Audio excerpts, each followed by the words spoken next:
The Grand Chamber on Council Station C7 buzzed with tension as countless alien delegates filled rows of floating seats. They represented dozens of species, each face or carapace grim as they waited for the session to begin. Whispers passed through the crowd like static electricity, and the main topic was unavoidable. Everyone had heard about the Virarch, an apex predator so vicious that entire battalions had crumbled trying to contain a single specimen. Above the delegates hovered a holographic banner listing the day's urgent agenda, but only one line mattered: the unstoppable threat of this creature and what measures were necessary to protect the galaxy.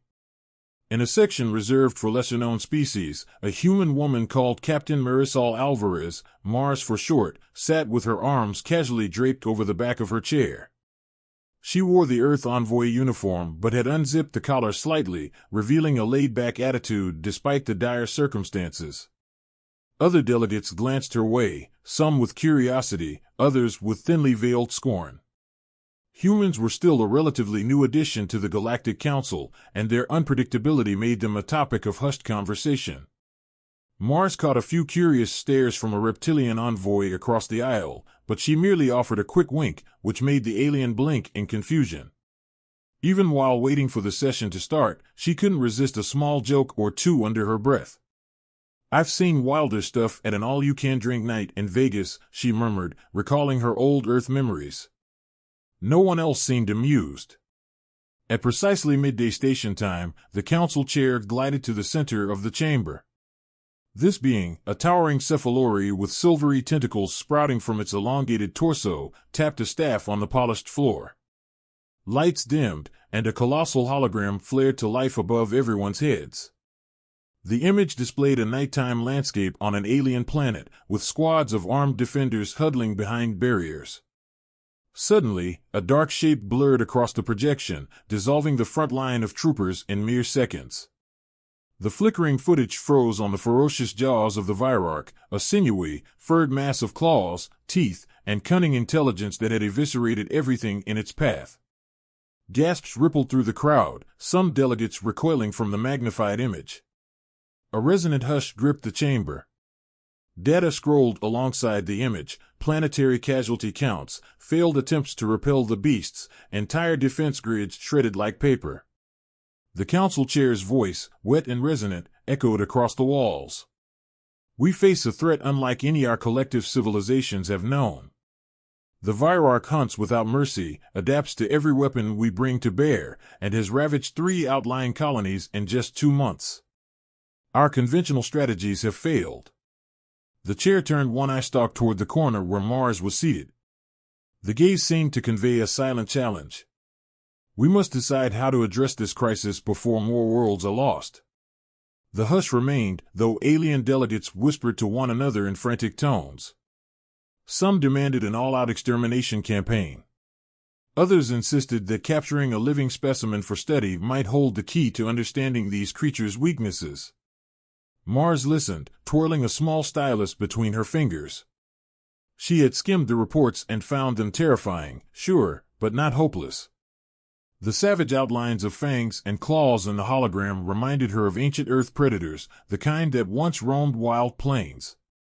Part of her wondered if the galaxy had never tried a gentler approach with these so-called unstoppable monsters. Debate intensified. A purple-skinned ambassador from the Quellan Collective demanded the immediate deployment of newly developed plasma bombs, insisting they needed to strike first before the Virarch inevitably invades. Others, like the SH-Reen who were known for their empathic gifts, asked whether the predator might be reasoned with or at least conditioned. One SH-Reen official, trembling with contained emotion, lamented the idea of wiping out an entire species without first exhaustively examining potential peaceful resolutions. Shouts rose. The flicker of fear in many eyes said they had already made up their minds. Yet the question of how to do it remained: did they have a big enough gun to put the Virarch down? A second hologram came to life beside the first. It displayed biometric data from a captured specimen: muscle density, reaction speed, neurological scans showing aggression centers lit up like a plasma flare. Gasps once again rolled through the chamber, especially when the feed revealed an enormous sedation dosage that still barely kept the creature docile. The council chair's voice returned, dripping with gravity. We have managed to confine one virarch here on Station C7 under the supervision of a top xenobiology team. It is secured, though at great expense and risk. A petrified hush followed. Preliminary analysis indicates an extreme stress response fueling aggression. Yet there's a curious finding in certain neural pathways, a response that we do not fully understand. So far, attempts to calm it physically have been catastrophic. Mars leaned forward, eyes brightening. A ripple of shock passed through the delegates. Holding a live virarch within these same station walls was a gamble that could cost everyone their lives if containment failed. The reptilian envoy from earlier turned an uneasy gaze on Mars, muttering to a neighbor, "I've heard humans claim they can pet anything." The neighbor hissed in response, "They're delusional. This is no Earth kitten." While ambassadors questioned the wisdom of the council's choice, Mars found herself thinking back to Earth's countless stories of taming feral creatures, wolves, lions, even orcas. She had grown up near farmland, watched big dogs turn into lap lovers with the right approach, seen horses once labeled untamable become loyal companions. The virarch, though, was a different beast altogether. But was it? That small thread of doubt tugged at her, and she cracked a grin. If it bleeds, it can be harmed. If it breathes, maybe it can be befriended, or at least understood.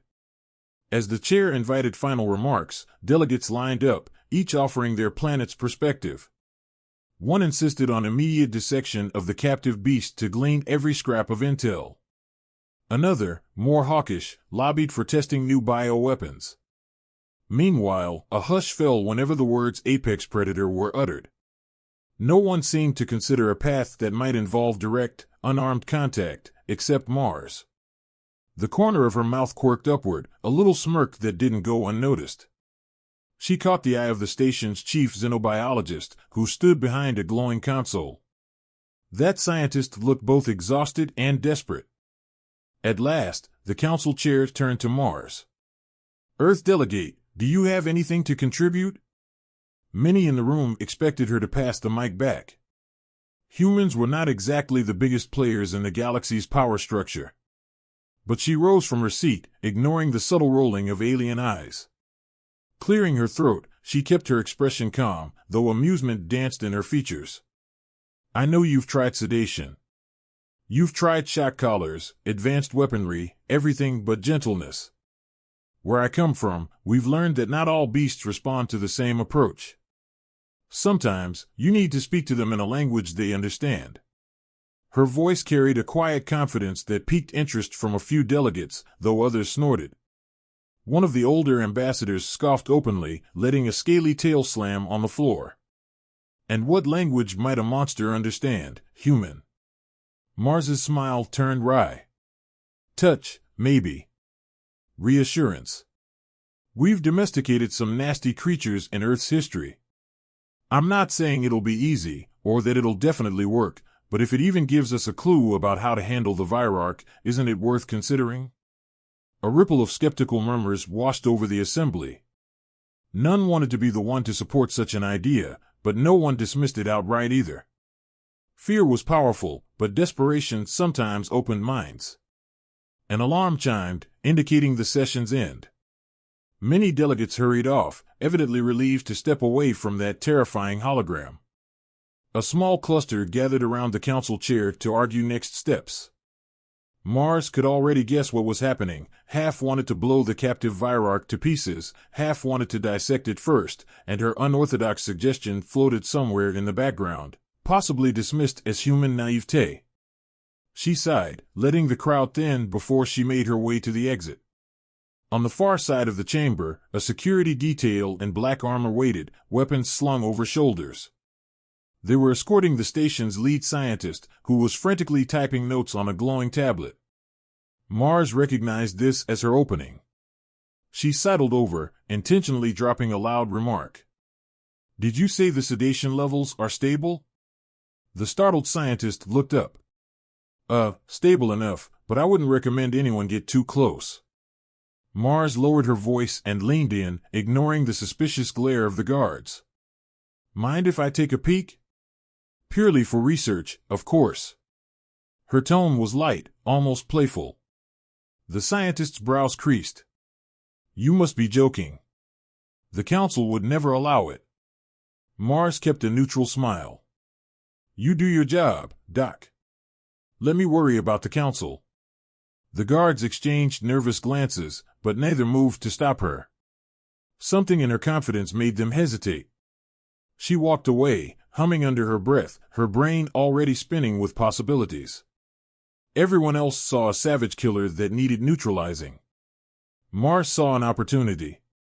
Even if it turned into a fiasco, she figured it might reveal some small vulnerability or insight. And a tiny part of her actually believed that a creature so feared might respond to a gentle touch in ways no one expected. At least she could say she tried. As she exited the chamber, more delegates filed by, still buzzing with alarmed chatter.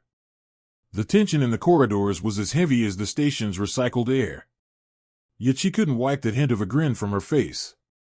The idea of stepping into a high-security lab, approaching a furious apex predator, and running her hand over its muzzle was both insane and fascinating. It echoed stories she'd heard of crazy humans who jumped into lion enclosures or tried to cuddle with wild bears back on Earth. But sometimes, the craziest ideas yielded the most surprising results. She chuckled softly to herself, a big kitty with bigger teeth. What could possibly go wrong? Some might have taken her relaxed attitude for arrogance, but in truth, she felt a quiver of adrenaline. Yes, the Virarch could tear her limb from limb with no more effort than it took her to pop a bubblegum bubble. But if there was a chance, if there was even a slim path to taming or at least calming this beast, then that chance might be enough to save countless lives. It beat standing around while the council argued themselves into a stalemate. As she turned a corner toward the private lifts, her mind drifted to old Earth stories of taming monstrous creatures through patience and a gentle hand. Maybe those fables weren't so far-fetched after all. She paused at the elevator bay, checked the security pass on her wrist, and wondered what her friends back home would say if they knew she was about to do something this reckless. Probably they'd call her an adrenaline junkie, or maybe a complete idiot. She smirked at the thought. It wouldn't be the first time she'd been labeled reckless. But in a galaxy full of advanced tech and towering alien intellects, sometimes it took an old-fashioned, human brand of guts to attempt the impossible. Whether that gut feeling ended in triumph or disembowelment, well, that was going to be part of the adventure. A faint chime announced the elevator's arrival. The polished doors slid apart, revealing a sterile interior that smelled of disinfectant. She stepped inside, punching the level for the restricted research labs. The moment the doors closed, she exhaled slowly, bracing herself for what lay ahead. Outside those chamber walls, few would understand her motives. Inside them, if her hunch was wrong, the Virarch might make very quick work of her. Yet her pulse thudded with a strange excitement. Maybe the galaxy had never seen a human attempt something this ludicrous. Maybe, just maybe, it was time. She bit her lip, smothering a laugh. All right, big kitty, she whispered as the elevator hummed downward, let's see if you purr when someone scratches your ears. Mars stepped off the elevator into a corridor that pulsed with red-tinted emergency lighting. Even though there wasn't an alarm blaring, everything about the place felt tense. Armed guards formed a perimeter around a set of thick, transparent barriers, each flickering with containment fields. Beyond them, lab equipment beeped at steady intervals. The xenobiology wing was a fortress unto itself, designed to withstand any catastrophic breach. Rumor said these walls could hold a small warship at bay. She flashed her credentials at a pair of stone-faced security officers, who exchanged uncertain looks before grudgingly granting her passage. They led her through an airlock process that included a full body scan, presumably to ensure she wasn't smuggling in any contraband. One guard tried to make small talk, something about being unable to believe a human actually wanted to see the Virarch up close. Mars answered with a careless shrug. We're known for our questionable life choices. Inside the containment area, the tension was tangible. Two scientists in sterile suits hurried past, engaged in urgent conversation about sedation protocols. They barely registered her presence. Another guard, wearing a shoulder patch that indicated rank, guided her toward an observation platform. Through the transparent barrier, she could see an expansive holding chamber. Floodlights cast bright white circles on the polished floor, revealing a solitary figure crouched near the center, the Virarch. Even from a distance, the beast was jaw-dropping. Its fur bristled in shades of midnight and smoky gray, muscles rippling beneath a pelt that looked thick enough to shrug off small arms' fire. Claws extended from paws the size of dinner plates, scraping faint lines into the reinforced floor. When it moved, powerful haunches flexed in a way that told Mars it could cover the distance between them in mere seconds if it weren't for the containment field. Staring at the creature, she felt a pang of awe mixed with a healthy dose of fear. It was like observing the distilled essence of every apex predator her planet had ever known, rolled into one lethal package. A muffled voice behind her made her turn. The station's chief xenobiologist tapped at a control panel, giving instructions to an assistant. The scientist had tired eyes that darted between the readouts and the captive predator. When they noticed Mars, their tone sharpened with both curiosity and warning. "You have no idea what kind of danger this is." Mars nodded thoughtfully. "I've read the reports. Claws that can tear through steel, teeth that break bone like it's candy. Believe me, I'm aware." The scientist's gaze flicked over her with an almost pitying look. "It's sedated." "Barely. The dosage is huge, but it keeps metabolizing the drugs faster than we can introduce them. Don't do anything reckless." She peered through the barrier. Despite the sedation, the Virarch's tail lashed now and then, a sign of irritation. "Sedation won't solve the core problem," she replied softly. "It only keeps it docile for a while." The scientist shrugged helplessly. "We're trying to learn, but we can't even get close without risking evisceration. A few of our more enthusiastic staff tried some basic physical contact when it seemed fully unconscious. They're still in the infirmary." Mars took a moment to gather her nerve, stepping closer to the transparent wall until her breath left a faint fog on the surface. She studied the creature's posture, tense, poised, half-lidded eyes. Even sedated, it was aware of everything around it. It exuded a primal aura that tugged at her instincts, screaming that she was standing in front of a top-tier killer. "Let me go inside." Her request sounded so casual that, for a moment, the scientist wasn't sure they heard correctly. When it registered, they jolted upright. "Absolutely not. The Council specifically forbade direct contact except under strict research protocols." Mars shrugged. "I'm part of a Council delegation. I have the authority to observe. The best observation is up close, right?" Chaos followed. The lead scientist and two guards erupted into frantic argument, some claiming no pass authorized that level of proximity. Mars calmly insisted they check the Council's official instructions for xenobiological advisors, a broad directive that offered an exploitable loophole. Eventually, under intense protest, they agreed to let her in, on the condition that 4 armed guards stand by, containment fields remain on high alert, and a kill switch be ready if the creature tried to escape. As the heavy blast door slid open, Mars inhaled the recycled air tinged with antiseptic. Her steps echoed in the wide chamber as the door sealed behind her. The Virarch lifted its head at the sound, ears twitching. A deep growl reverberated from its chest.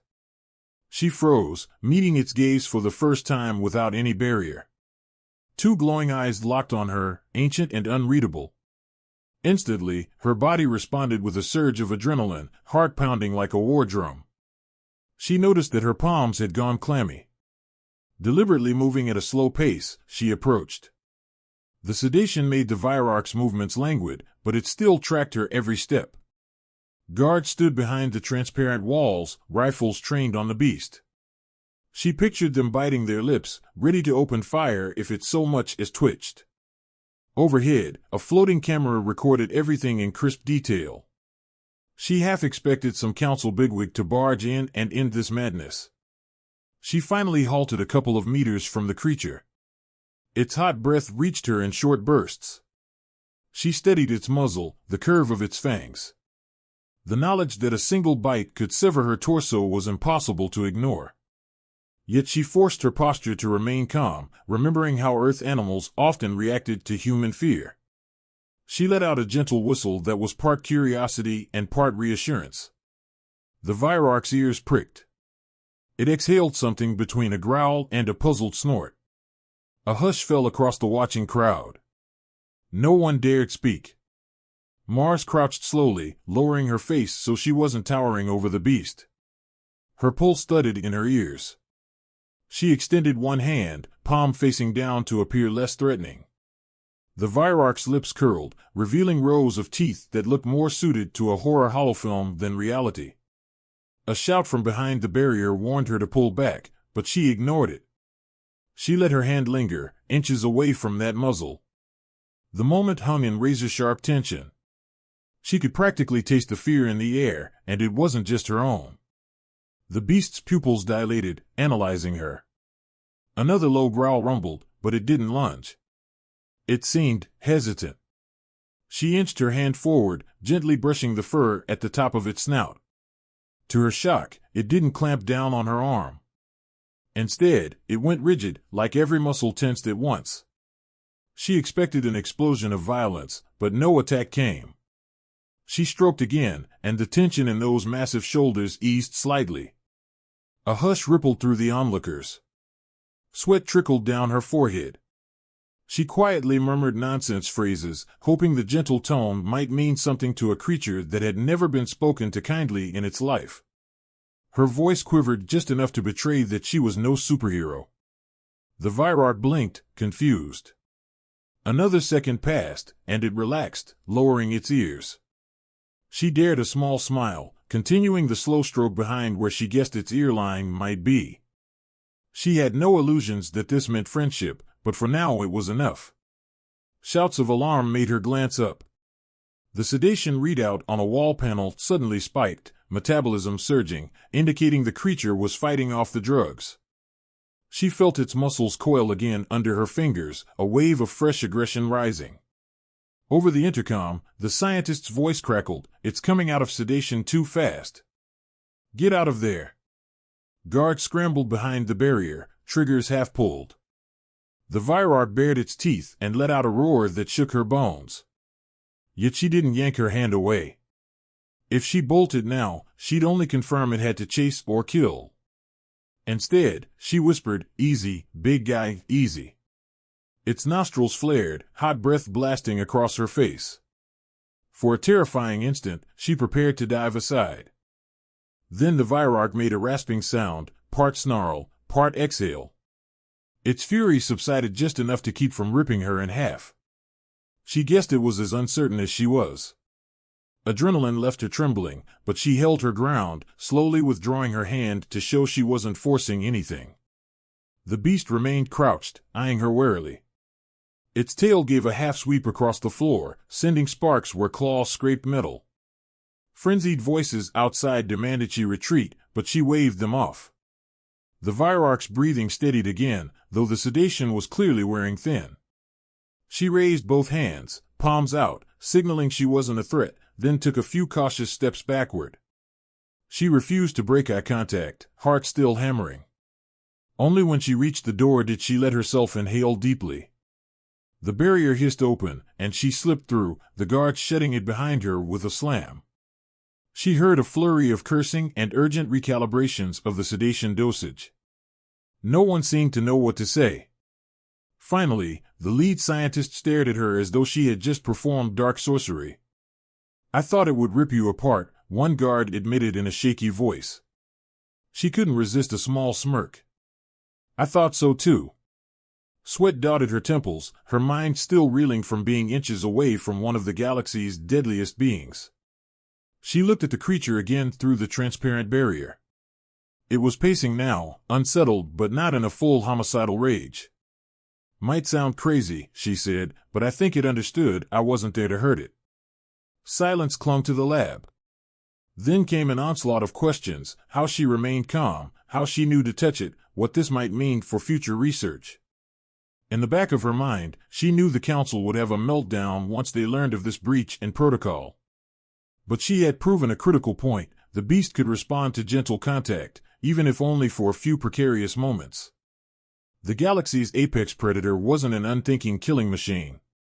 Something else lay beneath that monstrous exterior, and for the first time, they had a real clue. She felt an odd mix of relief and excitement, tempered by the knowledge that they were one slip-up away from disaster. As she turned from the containment chamber, the Virarch's glowing eyes followed her, still brimming with primal menace. But there was no denying it now. Humans had a knack for forging connections with the wildest creatures, and this might just be the key to unraveling the threat. Or it could all blow up spectacularly. She guessed she'd find out soon enough.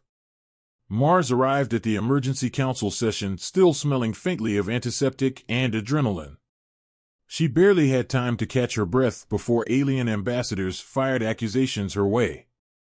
They stood in clusters across the chamber, hissing and glaring. Word had spread fast that a human delegate had done the unthinkable by touching the galaxy's most dangerous predator with her bare hands. Some claimed she had violated every protocol the station had, others that she had risked unleashing the beast entirely. A few looked more intrigued than outraged, but the negative voices ruled the floor. At the center dais, the council chair regarded her with every eye narrowed. Its tentacles curled into tight coils as it spoke. You understand the gravity of your actions, human? You have set a reckless precedent, placing this station at risk. We have no guarantee the Virarch will remain contained. Murmurs of assent rippled through the rows of delegates. Mars stepped forward, maintaining calm even though the tension felt as thick as the reinforced bulkheads. I understand the fear, she said clearly. But ask yourselves what new information we've gained. We now know it's possible, however slim the odds, to manage this creature in a non-lethal way. That's worth something. An older, scaly ambassador slammed a thick tail against the ground. How dare you experiment with our lives? One wrong move and that monster could break loose, slaughter half this station. Another voice chimed in, reminding everyone of the growing Virarch sightings near core worlds. Tempers flared, and Mars saw the conversation tilting toward the usual call for total extermination. Frustration flickered in her eyes, but she kept her voice steady. I get it. You're terrified. I am too. But we can't solve this by running from what we don't understand. If I hadn't made that attempt, you'd still think there was no possibility of physical calm. A sudden hush fell when a representative from the SH rose to speak. Their delicate features glowed with empathic energy that made their words resonate across the chamber. Our empathic scans of the captive Virarch show more than raw aggression. We sense confusion, possibly even trauma. The human's approach may have reduced the creature's agitation. This is evidence we cannot ignore. Mars offered the speaker a grateful nod. A flash of hope sparked in her chest. She'd heard that the SH felt emotions almost like telepaths, and if they had detected a flicker of potential in the Virarch's psyche, that was a game-changer. Not all were convinced. Another ambassador demanded logs of every sedative injection, calling for immediate vivisection to map the beast's brain thoroughly. The council chair banged the staff against the floor. Enough. We have more pressing issues than a single sedated Virarch. A new hologram flicked on, showing a star chart with red warning indicators blinking on multiple planets. Reports came in of Virarch sightings near populated regions. The cluster wasn't large, but the threat level was catastrophic if they spread unchecked. Grim faces all around showed a universal truth: time was running out. When the hologram vanished, the chair's gaze rested on Mars. We risk devastation across dozens of worlds. Most here favor decisive military action, but your demonstration opens the faint possibility that a different strategy might exist. What do you propose? She heard the sarcasm in the question, but also a hint of desperation. Taking a steadying breath, she answered, "Let me show you that it wasn't a fluke. Reduce sedation again, under controlled conditions, and see if the creature remains calm with consistent nonviolent contact. If we can prove it's not just random luck, maybe we can modify our approach in the field." An outcry rose in the chamber. Many insisted the suggestion would waste precious time. Others asked who would take responsibility if the captive Virarch went berserk. A few demanded the beast's immediate execution. The Shrine spoke again, echoing Mars's call to investigate further. Finally, the chair agreed, albeit reluctantly, to a second test. We will allow one more attempt in a controlled lab scenario. But if it fails, the council authorizes lethal measures. That last line hung in the air. There'd be no third chance. Hours later, Mars found herself back in the lab, this time with the sedation dialed down to levels that barely kept the creature from ripping out someone's spine. Guards in protective gear lined the observation bay, weapons primed. A hush fell as a readout beeped, indicating the Virarch was nearly awake. Through the transparent barrier, she saw it shift, slowly extending its claws. She entered cautiously, trying not to trip over her own nerves. The tension in the air felt like a coiled spring waiting to snap. If this ended badly, the council would have all the justification it needed to kill the beast and wage total war on its kind. The moment the Virarch spotted her, it snarled. One guard outside winced and tightened his grip on the trigger. She held up a hand, signaling them to wait. Stepping closer, she kept her body language calm. She felt her heart thunder as she opened her palm, letting the beast see she held no weapon. Its muzzle wrinkled, lips parting to show those nightmarish teeth. Her own breath caught, but she pressed forward. In her head, she repeated a quiet mantra about bravery and, yes, maybe a touch of insanity. She reached out, fingers trembling just enough to betray she was human after all. It let out a rumbling growl, a sound that set every muscle in her body screaming to flee. But she remembered the fleeting connection from before. She moved slowly, placing her hand against the side of its thick neck. The fur bristled beneath her fingertips. Her mind buzzed with the possibility of a lethal lunge at any second. But then the Virarch made a faint chuffing sound, as though uncertain. Its eyes flicked to her face, and for a moment, she saw something other than blind hatred. Its posture remained tense, but it didn't bite her arm off. Shocked voices rose from the guards outside. One scientist dropped a data pad. The Virarch's snarling gradually subsided into a heavy huff, and she could almost feel the racing of its pulse through its taut muscles. She gently stroked in a slow rhythm, feeling that primal tension ease, if only by a fraction. That was enough to electrify the room. Minutes later, she stepped back, returning to the barrier. This time, no frantic scramble ensued. The creature eyed her warily, but didn't leap for the kill. Outside, the station's broadcast system recorded every second, sending live feeds to the council chamber. For a long stretch, no one spoke. Then one of the guards let out a choked laugh, as though he couldn't believe what he'd just witnessed. The scientist turned wide eyes on Mars. "You've proven that it responds to you." She nodded, adrenaline pumping. "Yes, but we need more than one taming session if we're ever going to replicate this. And we don't have much time." A beep on a comm device revealed fresh news. An entire pack of Virarchs had been sighted advancing on a distant frontier outpost. Panic crackled in the background chatter.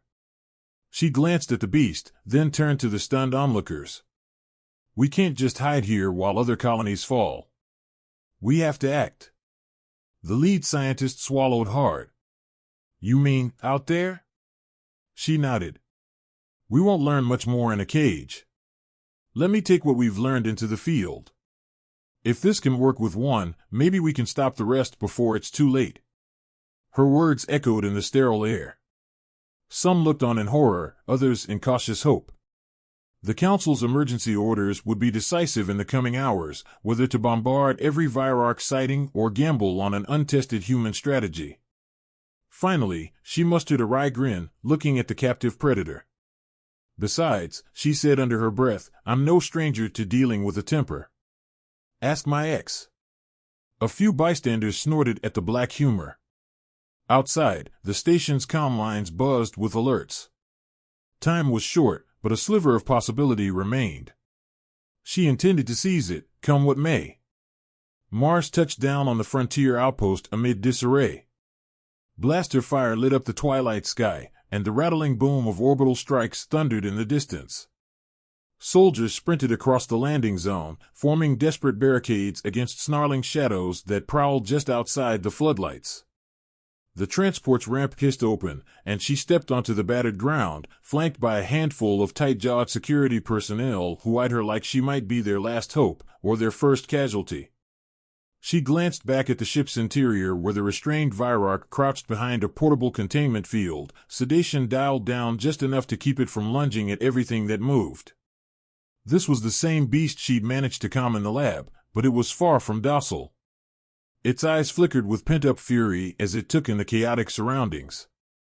Everyone else on the transport had insisted they strap the creature to the deck to minimize risk, but she'd argued for a method that left it able to move, just not freely. No one liked the idea, but precious time was slipping away, and they all knew standard weapons hadn't done much to stop a Virarch swarm anywhere else. Outside, a hard-bitten alien officer rushed over, sporting a dented chest plate. "We've got at least 4 Virarchs circling," he shouted above the din of alarm sirens. "Possibly more. They hit fast, took out 2 heavy turrets, and we can barely keep them at bay." He glared at the caged creature inside the transport. "And you brought one here? Are you insane?" Mars forced a tense smile. "Probably, but if this works, we'll walk away with fewer body bags." She signaled for the guards to release the rolling containment unit so it could move onto the dusty ground. The beast rumbled in anger as it sensed the new environment. Mars approached, ignoring the sweat collecting at her collar. Her adrenaline spiked, but she forced herself to maintain that unruffled demeanor. "All right, big guy," she murmured, "time to prove you're more than a mindless killer." Its ears twitched at the sound of her voice.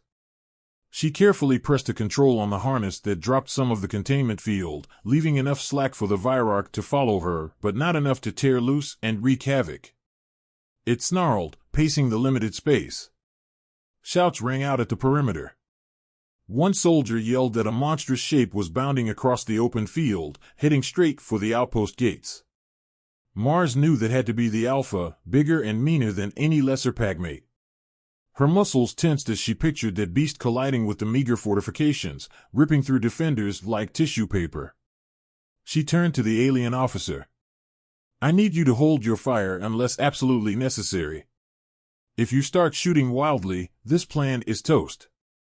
He hesitated but finally nodded, swallowing whatever misgivings he had. She led her Virarch, still half contained, to the gates. The night air crackled with terror, spotlights sweeping back and forth. A shape flickered in the shadows, moving with lethal grace.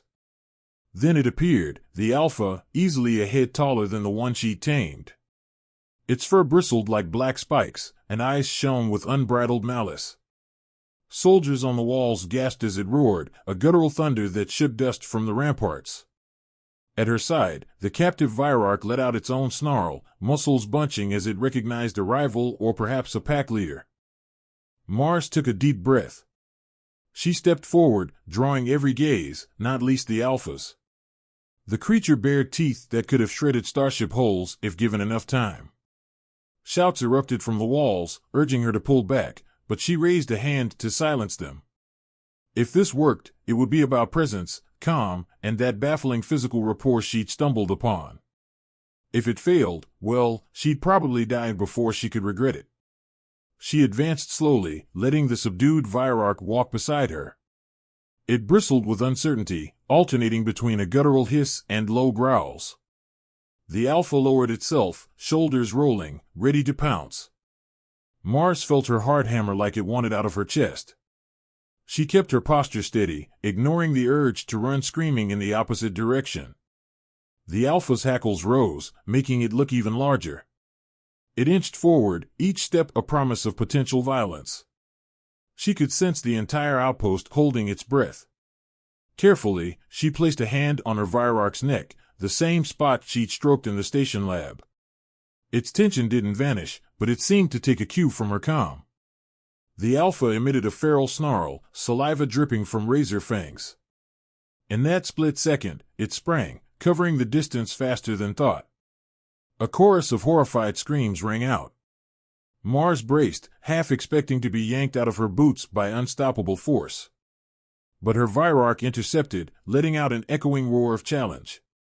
The Alpha collided with it, claws scrabbling as the two beasts wrestled in a whirling storm of muscle and fury. Dust billowed, obscuring them from view. Mars staggered back, eyes stinging from the grit in the air. The outpost's defenders aimed rifles but hesitated, waiting for a clear shot. Roars rang out again, a terrifying cacophony. Then, just as quickly, the tumult subsided. When the dust cleared, she saw her Virarch pinned under the Alpha's massive paws, muzzle inches from a lethal bite. Instinct flared, pushing her to do something monumentally stupid. She sprinted forward, ignoring frantic yells from behind. The Alpha raised its head, eyes filled with savage fury that instantly zeroed in on her. She skid to a stop just out of its reach, praying she wasn't about to become a meal. Her heart pounded so violently that it threatened to drown out the world. Somewhere in the chaos, she found her voice. "Easy," she whispered, stepping closer, hands open and visible. She kept her tone low, as though speaking to a spooked horse. "You don't have to kill us." The Alpha snarled in confusion, torn between finishing off its pinned rival and lunging at her. She noticed the slightest flicker in its demeanor, as if unsure. Her captive Virarch huffed, wriggling in a last-ditch effort to avoid disembowelment. With measured care, she crouched and placed a trembling hand on the Alpha's flank. It flinched, turning those blazing eyes on her. A hush fell over the battlefield. Every single person watching must have believed this was the end. Her chest tightened, but she pressed her palm against the creature's fur. Warm muscle tensed beneath her touch, but she didn't retreat. Instead, she slid her hand slowly over the bristling coat, murmuring nonsense words in the same soothing tone she had used on the station. For a breathless moment, no one moved. The Alpha let out a harsh, rumbling growl. She kept her hand steady. If it decided to snap her spine, it could do so in a heartbeat. But it hesitated, ears tilting as though registering the gentle contact for the first time. Around them, an entire outpost's defenders stood with weapons at the ready, terrified to intervene lest they trigger an explosion of violence. Another growl rumbled through the Alpha's chest, and then it released its grip on the smaller Virarch. The pinned one scrambled upright, clearly injured but alive. That singular act shifted the energy of the entire field. Mars exhaled slowly, continuing her slow caress down the Alpha's thick neck. She could feel its ragged breaths, the thunder of blood pumping through its veins, and the fact it hadn't shredded her yet felt like a miracle. A hush lingered in the air, broken only by the crackle of distant fires. Then, so quietly it was almost missed, the Alpha emitted a deep, resonant sound that wasn't quite a growl. More like a cautious acceptance. The pack that had lingered in the darkness stayed back, watchful but no longer rushing the gates. Mars lifted her gaze. Soldiers on the wall had their jaws practically on the ground. One of them hollered in disbelief, then whooped in triumph, pumping a fist in the air. A surge of relieved chatter rippled through the outpost. She forced a nervous laugh, stroking the Alpha's fur one more time. "Guess you're not just a mindless killer after all," she murmured. Its massive head turned toward her, eyes still alien and feral, but that lethal edge had softened to guarded wariness. She stepped back carefully, giving the creature space. The Alpha shook itself, as if clearing confusion, then lumbered away from the immediate fray, accompanied by the subordinate Virarch she'd transported. In the hushed aftermath, the entire outpost breathed again. She could barely stand, adrenaline crash hitting her like a freight train. Someone ran up, babbling thanks and disbelief. Others cheered or simply sank to the ground, relief coursing through them. The Alpha and the rest of the pack retreated into the darkness, not beaten, but no longer attacking. Comm channels erupted as the Council demanded updates. She reported the bizarre, almost impossible encounter. No one had expected a single human's gentle approach could defuse a rampaging apex predator.